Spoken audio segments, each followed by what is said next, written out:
Prezado professor Rossini, desculpe, mas vou ser persistente e continuar tentando uma vaga em sua disciplina, porque o senhor é o melhor e o mais lindo professor da universidade.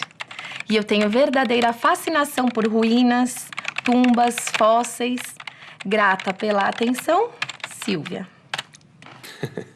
Olha só, mais uma que acha que eu sou Indiana Jones, que não sabe a diferença entre paleontologia e arqueologia.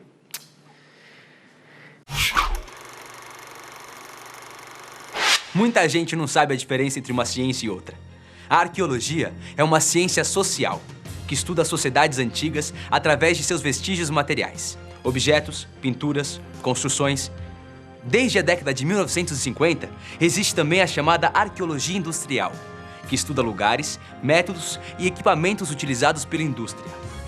A paleontologia é uma ciência natural, que também estuda vestígios, mas de seres vivos, animais, plantas, insetos e até mesmo restos de hominídeos, ancestrais fósseis do Homo sapiens. A paleontologia também estuda o passado geológico da Terra. Ela não se ocupa dos períodos mais recentes, porque o seu objeto de estudo são os fósseis dos seres que viveram desde o início da vida na Terra até mais ou menos 10 mil anos atrás. Epa, será que eu joguei mal a moça? Prezada Silvia, seja mais específica. Ai, acho que agora ele engoliu a minha conversa. Professor, eu queria saber tantas coisas. Por exemplo, como a idade do nosso planeta foi determinada. Nossa, será que essa menina tem mesmo algum interesse sério? Bom, só tem um jeito de saber, né? Prezada Silvia, a idade da Terra foi determinada através de modelos matemáticos que contêm funções exponenciais. Mais especificamente, funções exponenciais decrescentes. Agora eu descubro se o interesse dela é verdadeiro ou não. Ai, me ferrei. Bom, o jeito agora é continuar a conversa. Sim, eu ouvi falar. Mas, professor, você pode me explicar isso melhor? Parece que ela está mesmo querendo aprender. Bom, então vou explicar com calma. Silvia, a idade da Terra é uma questão que atormentou inúmeras gerações de estudiosos durante pelo menos 2 séculos. Por volta de 1770, o cientista francês Georges-Louis Leclerc tentou sua própria solução para o problema. Ele partiu do pressuposto de que a Terra seria uma bola de massa incandescente que vai perdendo calor, se resfriando de fora para dentro. Portanto, quanto mais perto do centro da Terra, mais quente. Leclerc pensou que poderia estimar a taxa dessa perda de calor fazendo um experimento comparativo.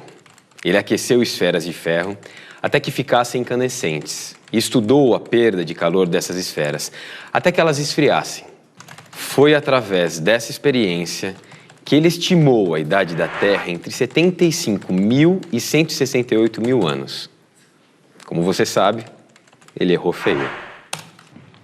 Como eu sei? Sei nada. Bom, eu vou fazer outra pergunta e depois eu vejo na internet a idade certa da Terra.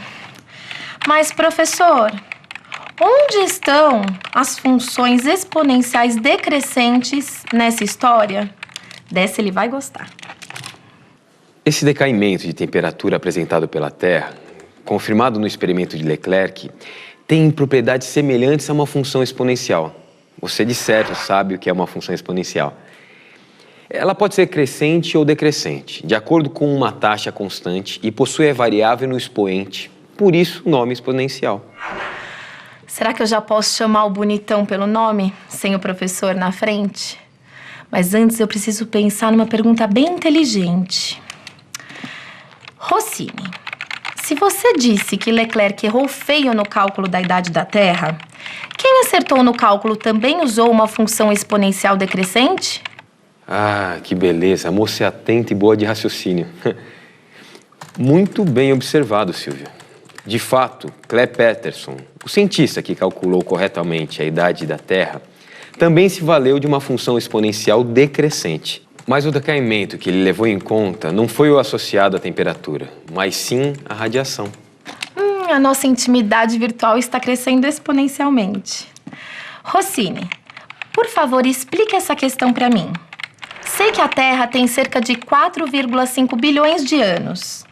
Como o Patterson usou o decaimento radioativo para chegar a esse resultado? Ele usou um meteorito, um corpo rochoso formado essencialmente pelos mesmos materiais que formaram a Terra e que, portanto, possui uma idade muito próxima da do nosso planeta. Rossini, não sei se compreendi isso corretamente. Entendi que o decaimento radioativo deve ser rápido e progressivo, já que estamos falando de uma função exponencial decrescente. Mas não entendi como usar esse decaimento para achar a idade de um material. Silvia, só para esclarecer, quando falamos rápido é em termos relativos, ok? Mas vamos à sua dúvida. Você já deve ter visto algum filme policial onde é preciso descobrir a hora da morte de uma vítima para solucionar um crime, certo? Claro! Eu sei até como eles fazem. Já decorei de tanto que eu adoro esses filmes. O médico sabe a temperatura de um corpo vivo e também sabe que, a partir do momento da morte, a temperatura do corpo começa a cair. A taxa desse decaimento de temperatura, do mesmo jeito, também é conhecida. Então, o médico legista verifica a temperatura no momento da análise e só tem o trabalho de fazer as contas. Com esses 3 dados: a temperatura do corpo vivo, a temperatura do corpo morto no momento da análise e a taxa de decaimento dessa temperatura. É mais ou menos assim. De qualquer forma, você acaba de descrever um excelente exemplo de função exponencial decrescente. E se você substituir temperatura por radiação, vai entender como a idade da Terra foi calculada. Entendi. O urânio se transforma em chumbo pela perda de radiação. Fazendo uma comparação com o exemplo do filme policial, é como se a quantidade inicial de urânio fosse a temperatura do corpo vivo. Então, sabendo a velocidade dessa mudança de urânio em chumbo, é possível determinar a idade do material. Não se trata de um decaimento de temperatura, mas de um decréscimo da quantidade de urânio, e ambos os processos são descritos por funções exponenciais decrescentes. Acho que entendi mesmo. Está certo? Silvia, eu estou impressionado com você. Olha, não é muito fácil medir essas quantidades, mas a essência é essa mesmo. Se você tiver um real interesse em paleontologia, saber trabalhar com funções exponenciais decrescentes já é um grande começo. Ai, ai, é agora que eu me apaixono mesmo. Já estamos praticamente no bate-papo via e-mail. E não é que eu tô gostando de verdade dessa história de paleontologia? Rossini, onde mais os paleontólogos usam a função exponencial? Em outro método de datação conhecido como carbono 14. Eu tenho certeza que você sabe o que é meia-vida. Se você tem uma amostra radioativa qualquer, o tempo que ela demora para decair pela metade é chamado de meia-vida. Que bom! Isso eu sei, aprendi nas aulas de matemática. No instante que o organismo morre, o carbono 14 começa a decair e não é renovado. Dessa forma, basta calcular o grau de decaimento do carbono 14 de uma amostra para determinar sua idade. Mas, Rossini, só os paleontólogos e os médicos legistas usam a função exponencial decrescente na prática? De maneira nenhuma, Silvia. O decaimento radioativo não é usado apenas em métodos de datação. Qualquer atividade que envolva física nuclear vai precisar desse conhecimento. Rossini, eu queria ver isso na prática. Tentar fazer eu mesma a datação de um objeto, usando a função exponencial decrescente. O senhor poderia me passar um exercício? Claro, mas vou te passar pessoalmente durante nossa primeira aula. Sempre se dá um jeitinho de arrumar vaga para uma aluna tão interessada como você. Ah, muito obrigada.